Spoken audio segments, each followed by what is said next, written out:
अस्सलाम वालेकुम दोस्तों, मैं हूं मोहम्मद साकिब और आप देख रहे हैं साकिब टेक। दोस्तों, आज की ये वीडियो पिज़्ज़ा ओवन के बारे में है और पिज़्ज़ा ओवन में मेन सबसे बड़ी जो प्रॉब्लम्स आती हैं उनमें इसका बर्नर है। बर्नर ऑन ना होने वाली जो प्रॉब्लम होती है ये बहुत ज़्यादा जो है वो देखने को मिलती है और अक्सर लोग जब रब्ता करते हैं तो सबसे पहले अपने ओवन की यही प्रॉब्लम जो है वो हमसे शेयर करते हैं कि इसका बर्नर ऑन नहीं हो रहा। चाहे अब ऊपर वाला कह लें या नीचे वाला कह लें, अक्सर लोग नीचे वाले बर्नर की भी कंप्लेन करते हैं और अक्सर ऊपर वाला जो बर्नर है उसका भी ज़िक्र करते हैं। अब ये दोनों को देखने का, दोनों को चेक करने का तरीका बिल्कुल सेम ही है, चाहे ऊपर वाला बर्नर ख़राब हो या नीचे वाला। तो अभी एक मेरे पास दूसरा ओवन भी है, उसका जो ऊपर वाला बर्नर है उसका इशू बना हुआ है। तो अभी देख लेते हैं कि वो क्या प्रॉब्लम कर रहा है। इसको यहाँ से अभी ऑन करते हैं पहले।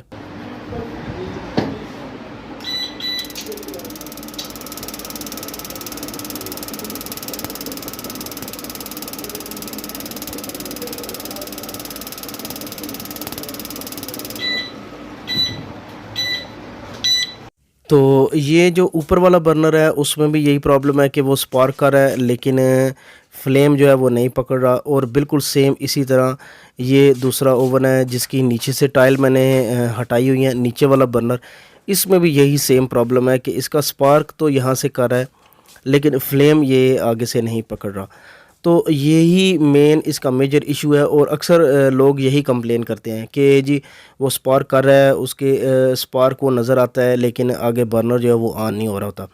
तो सबसे पहले तो मैं इसका आपको बता दूं कि 4-5 टिप्स हैं। हम पहले इसको क्या करते हैं, जब हम खुद चेक करते हैं तो पहले स्पार्क जैसा भी हो हम उसको पहले जब ऑन करते हैं साथ ही स्पार्क हो रहा होता है लेकिन फिर भी हम माचिस की तीली से या लाइटर वगैरह से जो उसके आगे सुराख होते हैं जहाँ से फ्लेम निकल होता है वहाँ उसको रखते हैं ताकि या माचिस की तीली से वो ऑन हो जाए या लाइटर से वो ऑन हो जाए।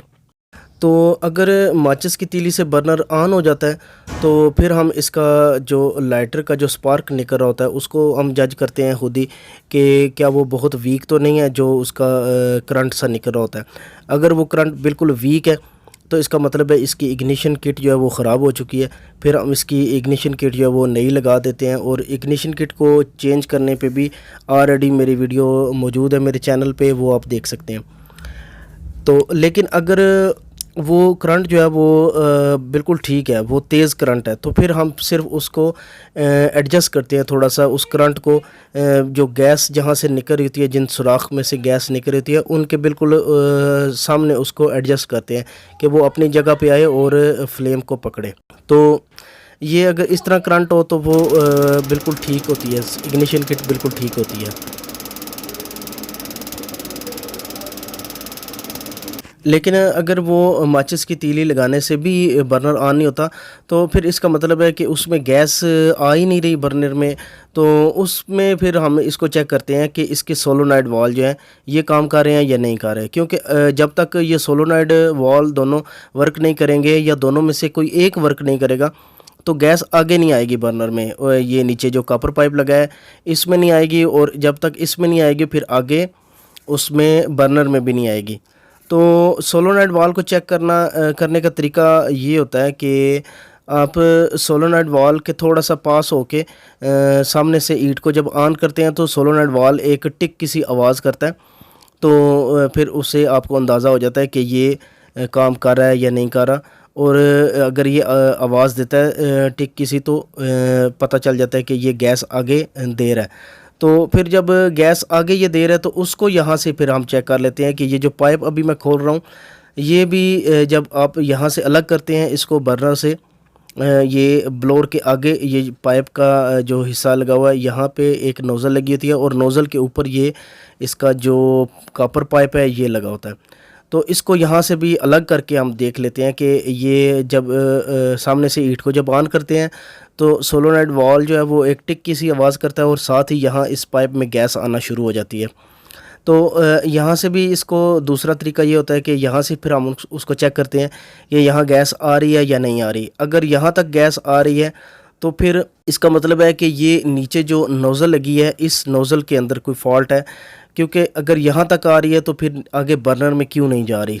तो यहाँ ये नोज़ल लगी होती है और ये हर ओवन में जो है वो एक जैसी नहीं होती। ज़रूरी नहीं होता कि अभी मेरे पास ये जो नोज़ल लगी हुई है इस ओवन में, तो हर ओवन के अंदर इसी तरह की लगी हो। कुछ बर्नर जो है वो कुछ ओवन और तरह के होते हैं, उनमें ये नोज़ल जो है वो और तरह की लगी होती है। तो हमने सिर्फ ये यहाँ पे कंफर्म करना है कि इसका ये सुराख जो है नोज़ल का, ये खुला होना चाहिए।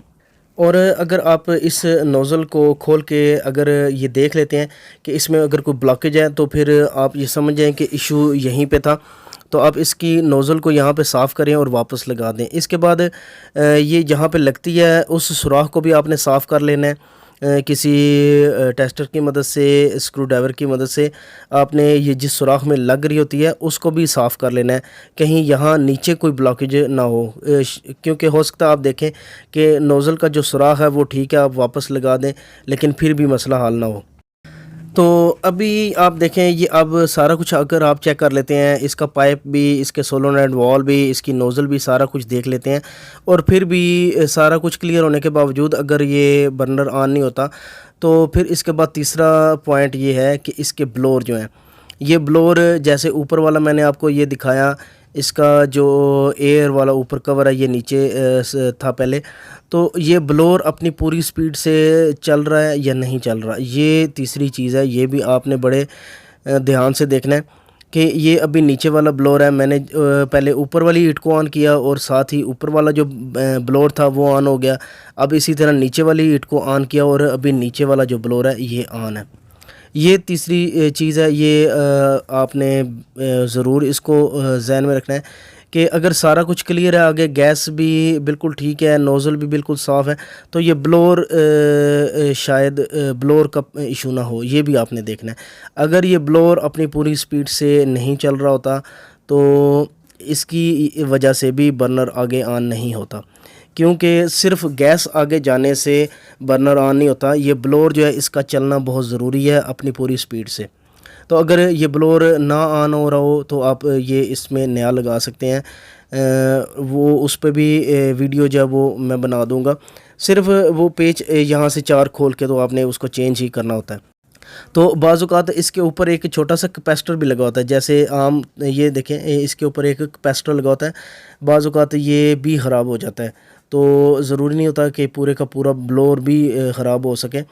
तो आप इसके कैपेसिटर को भी इसके ऊपर जो इसकी पावर लिखी होती है उसके मुताबिक नया कैपेसिटर लगा के तो इसको भी चेक कर सकते हैं। लेकिन अगर वो लगाने से भी ठीक ना हो तो फिर आप पूरा ब्लोअर इसका नया लगाएंगे। अब इसके बाद देखें, अगर सारी चीज़ें ठीक है, ब्लोअर भी ठीक है, आपने कॉपर पाइप भी चेक कर लिया, सारा कुछ देख लिया, गैस आगे जो है वो नीचे तक जा भी रही है, ब्लोअर भी चल रहा है, तो फिर ये आगे जो मज़ीद इसमें ये जो पाइप लगे हुए हैं, जो बर्नर के पाइप हैं जो ओवन के अंदर जा रहे होते हैं, इनको भी आप खोल के चेक कर सकते हैं। इनमें कहीं ब्लॉकेज ना हो, कोई इनमें या हो सकता है कुछ अरसे बंद पड़ा रहो आपका ओवन, तो इसके अंदर कोई जाला वगैरह बना हो या इसमें कोई और किसी वजह से ब्लॉकेज आ गई हो, तो इसको भी आप चेक कर सकते हैं पूरे का पूरा खोल के। पीछे जो एल्बो लगी हुई थी उसकी मदद से वहाँ से आप खोल के इसको चेक कर सकते हैं। और ये जो पाइप है इसको किसी तार की मदद से यहाँ से आप साफ़ कर सकते हैं। अगर आप देख लें कि इसमें ब्लॉकेज है तो इसको आप इस तरह किसी लंबी सी मज़बूत तार की मदद से इसको साफ़ कर सकते हैं यहाँ से। तो इसको यहाँ से साफ़ करने के बाद आप सारा कुछ इसी तरह वापस जोड़ के तो उसमें लगा के भी चेक कर सकते हैं। और अभी इसके बाद ये ब्लोअर अगर आपने चेंज करना है, ब्लोअर का इशू है, तो उसको आपने बिल्कुल इसी तरह चेंज करना है कि उसके चारों साइडों से इसके नट खोल के, तो ये नया अगर आपने परचेज़ कर लिया तो नया आपने बिल्कुल इसी तरह लगा देना है। और थोड़ा सा आपने एहतियातन बीच में इस तरह एक जो गत्ते का छोटा सा पीस रख लेना है। और इसके बाद उम्मीद है कि ये जब सारी चीज़ें क्लियर हो जाएंगी तो आपके ये बर्नर का इशू जो है वो क्लियर हो जाएगा। और अब इसके बाद ये दूसरा ओवन है जिसके ऊपर वाले बर्नर का इशू था, इसके भी बारे में थोड़ा सा बता दूं, क्योंकि अंदर से ये थोड़ा सा मुख्तलिफ है, लेकिन इसको ज़ाहिर सी बात है इसको चेक करने का तरीक़ाकार जो है वो बिल्कुल सेम होता है। बेशक इसकी बनावट में या इसकी जो चीज़ें लगी हुई नज़र आती हैं उनमें बेशक थोड़ा बहुत फ़र्क हो, लेकिन इसको चेक करना सेम उसी तरह होता है। तो सबसे पहले इसी तरह जो कॉपर पाइप है वो यहाँ से खोलना है और कंफर्म करना है कि सोलोनॉइड वाल्व जो है वो काम कर रहे हैं या नहीं कर रहे, वहाँ गैस आ रही है या नहीं। और उसके बाद अगर वहाँ गैस आ रही है तो ये नोज़ल खोलनी है और इस नोज़ल का सुराख जो है वो आपने इसको कंफर्म करना है कि कहीं इसके अंदर ब्लॉकेज तो नहीं है। अगर ये अपनी जगह पे बिल्कुल ठीक है, इसका सुराख ठीक है, इसमें कोई ब्लॉकेज नहीं है, तो फिर आपने इसको उसी तरह टेफ्लॉन टेप लगा के इसके दोनों साइडों पे इसको वापस अपनी जगह पे लगा देना है जहाँ पे ये लगी हुई थी। और उसके बाद बिल्कुल उसी तरह जो नीचे कॉपर पाइप है ये भी इसी तरह इसके साथ वापस अटैच कर देना है। तो ये सिर्फ आपको दिखाने का मकसद ये था कि इसका जो कॉपर पाइप है उसकी बनावट में थोड़ा सा फ़र्क है। जो पहले वाला ओवन था वो उसमें और तरह के पाइप लगे हुए थे, इसमें और तरह के लगे हुए हैं। तो इसमें नोज़ल भी मुख्तलिफ है, उसमें नोज़ल और तरह की थी, लेकिन इसमें जो नोज़ल है वो कंप्लीट जो है वो एक ही पीस बना हुआ है और उसी में आगे छोटा सा सुराख था। तो ये टेफ्लॉन टेप आपने हर तरफ लगानी है।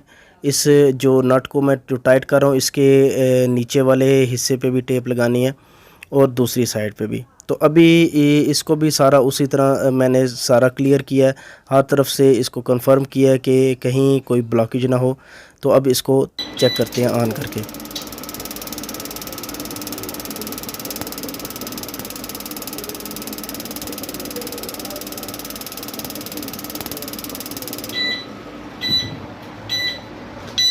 लेकिन अभी इसके ऊपर वाला जो बर्नर है उसने स्पार्क के बाद बीप करना शुरू कर दिया है। जो अपनी ये एक लिमिट होती है जितनी देर ये स्पार्क करना होता है इसने।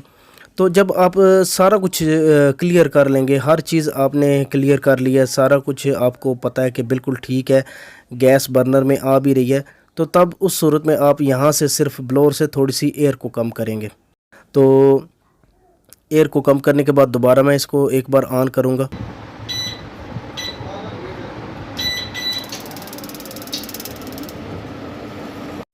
तो जब आपको कंफर्म हो कि इसकी सारी चीज़ें बिल्कुल क्लियर हैं, हर चीज़ बिल्कुल ओके है, तो तब भी अगर ऑन ना हो बर्नर तो फिर इसकी एयर को भी आपने देखना होता है। इसकी एयर अगर 3-4 पॉइंट से ऊपर हो तब भी ये बर्नर ऑन नहीं होता किसी सूरत में। तो अभी ये बर्नर जो है वो बिल्कुल सेट हो चुका है। नीचे वाला भी बिल्कुल ओके हो गया था, दूसरे ओवर वाला, तो ये भी। तो उम्मीद करता हूँ वीडियो आपको पसंद आई होगी। अगर ये वाकई वीडियो आपको अच्छी लगी है तो इसको लाइक और शेयर आपने ज़रूर करना है। और जितने भी नए दोस्त इस वीडियो पे आए हैं उनसे रिक्वेस्ट करूँगा चैनल को सब्सक्राइब ज़रूर कर दें और नोटिफिकेशन बेल पे भी ऑल क्लिक कर दें, ताकि जब भी मैं कोई नई वीडियो अपलोड करूँ तो उसका नोटिफिकेशन आपके पास से पहुँच जाए। इंशाल्लाह आपसे नेक्स्ट वीडियो में मुलाकात होगी, तब तक के लिए अपना ख्याल रखिएगा। अल्लाह हाफिज़।